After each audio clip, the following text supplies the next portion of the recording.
Assalamualaikum warahmatullahi wabarakatuh.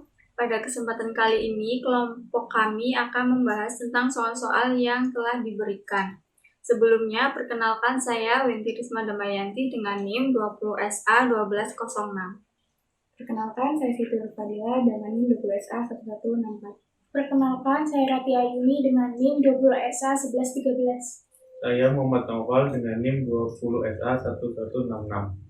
Oke, langsung saja untuk soal yang pertama akan dijelaskan oleh Mbak Siti Nurfadila. Baik, yang pertama, saya akan membahas soal pertama. Pertanyaannya, jelaskan perbedaan antara struktur data linear dan struktur data nonlinear, sertakan contohnya. Penjelasannya, struktur data linear adalah struktur data yang memiliki elemen data berurut. Dalam struktur data linear, elemen yang berdekatan melekat satu sama lain, namun struktur data ini tidak membuat pemanfaatan memori yang lebih baik. Oleh karena itu, dapat menyebabkan pemborosan memori. Array, linked list, stack, dan queue adalah beberapa contoh umum dari struktur data linear. Struktur data nonlinear menyimpan data dalam cara yang tidak berurutan. Ini membentuk hubungan hierarkis antara elemen anak dan elemen induk. Dengan kata lain, item data dilampirkan satu sama lain sehingga menciptakan hubungan di antara mereka. Tidak mungkin untuk memasukkan elemen, menghapus elemen, atau menelusuri elemen dalam urutan berurutan. Biasanya, struktur data ini lebih hemat memori. Pohon dan grafik adalah struktur data nonlinear yang paling umum. Selanjutnya, ada pertanyaan yang kedua. Jelaskan perbedaan konsep antara graf dan tree. Pohon adalah kumpulan terbatas dari item data yang biasanya disebut sebagai node. Seperti disebutkan di atas bahwa pohon adalah struktur data nonlinear yang mengatur item data dalam urutan diurutkan. Ini digunakan untuk menunjukkan struktur hierarki antara berbagai elemen data dan mengatur data menjadi cabang-cabang yang berhubungan dengan informasi.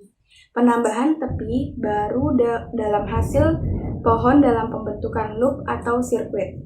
Grafik juga merupakan struktur data matematika nonlinear yang dapat mewakili berbagai jenis struktur fisik. Terdiri dari sekelompok simpul atau simpul dan kumpulan tepi yang menghubungkan kedua simpul. Untuk penjelasan nomor 2 akan dilanjutkan oleh Mbak Rati. Baik, saya akan melanjutkan penjelasan nomor 2. Vertikal pada grafik dipresentasikan dengan titik atau lingkaran, dengan tepi ditampilkan sebagai busur atau segmen garis. Tepi diwakili oleh E, V, dan W, di mana V dan W adalah pasangan dari simpul.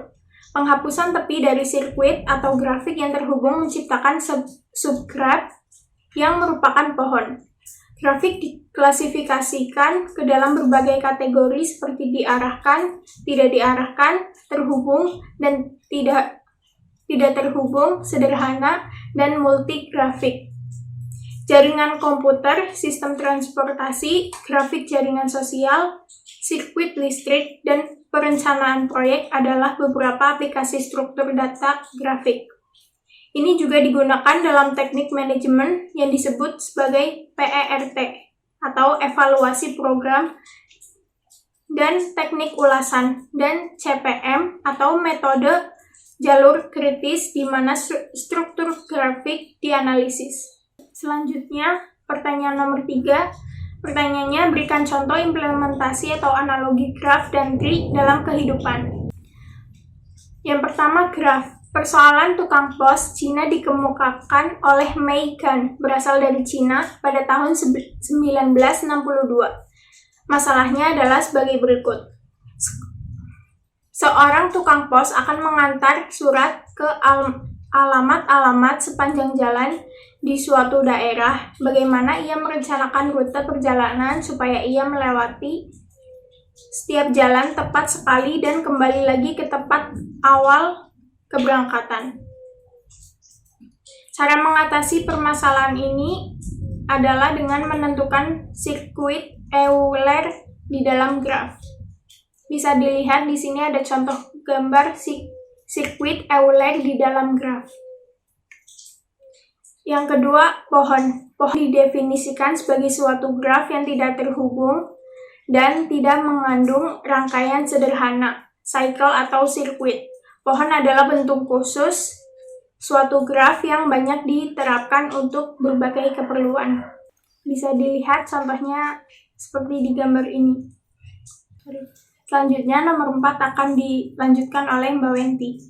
Baik, di sini saya akan membacakan jawaban dari soal nomor 4 dengan pertanyaan, apakah yang dinamakan vertex dan edge dalam struktur data graph? Ya, vertex adalah bagian dari titik yang akan dilakukan penghubungan dengan menggunakan edge dan juga merupakan sebuah komponen yang dianggap paling dasar dari sebuah objek 3 dimensi. Dalam melakukan pemanipulasian posisi vertex akan dapat dilakukan dengan cara mengganti koordinat pada bagian X, Y, dan Z yang berada. Edge adalah bagian dari garis yang melakukan penghubungan dari dua macam bentuk vertex atau titik. Kemudian untuk nomor 5 dengan pertanyaan, jelaskan perbedaan konsep undirected graph, directed graph, dan weight graph, sertakan masing-masing contohnya. Graph tak berarah atau undirected graph atau non-direct graph adalah graph yang simpulnya hanya menghubungkan dua vertex tanpa menunjukkan arah, seperti contoh di samping, seperti itu direct graph. Kemudian untuk graf berarah, directed graph atau digraph adalah graf yang simpulnya tidak hanya menghubungkan dua vertex tetapi juga menunjukkan arah, seperti contoh di samping contoh undirect graph.